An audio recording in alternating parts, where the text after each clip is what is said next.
YCP నేత అంబటి రాంబాబుకు మరో shock తగిలింది. ఒక కేసులో బెయిల్ వచ్చినా మరో కేసులో ఆయనకు జైలు తప్పలేదు. పోలీసుల విధులకు ఆటంకం కలిగించిన కేసులో ఆయనకు గుంటూరు కోర్టు 14 రోజుల రిమాండ్ విధించింది. దీంతో ఈ నెల 22 వరకు ఆయన జైల్లోనే ఉండనున్నారు. అయితే సీఎంను దూషించిన కేసులో అంబటికి మొబైల్ కోర్టు బెయిల్ మంజూరు చేసింది.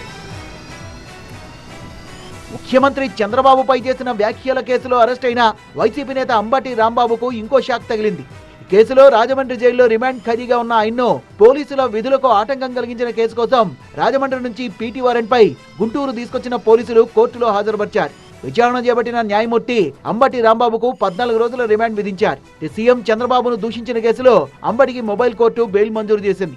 గుంటూరు పట్టాభిపురం పిఎస్ పరిధిలో నవంబర్ 12న వైసీపీ నేత మాజీ మంత్రి అంబటి రాంబాబుపై కేసు నమోదైంది. మెడికల్ కాలేజీల పీపీపీ మోడల్ను వ్యతిరేకిస్తూ వైసీపీ ర్యాలీ నిర్వహించింది. ర్యాలీలో పోలీసులతో అంబటి వాగ్వాదానికి దిగారు. బ్యారికేడ్లు తోసుకుంటూ వెళ్లారు. దీంతో అప్పట్లోనే ఆయనపై కేసు నమోదు చేశారు. కేసులో పోలీసులు పీటీ వారెంట్ వేశారు.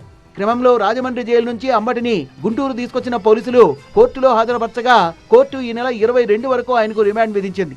పట్టాభిపురం నగరపాలెం పోలీసులు తనపై నమోదు చేసిన కేసుల్ని క్వాష్ చేయాలని కోరుతూ ఏపీ హైకోర్టులో అంబటి రాంబాబు పిటిషన్ దాఖలు చేశారు. పిటిషన్ పై విచారణ జరిపిన హైకోర్టు 35(3) BNSS ప్రొసీజర్ ఫాలో కావాలని పోలీసులకు ఆదేశాలు జారీ చేసింది.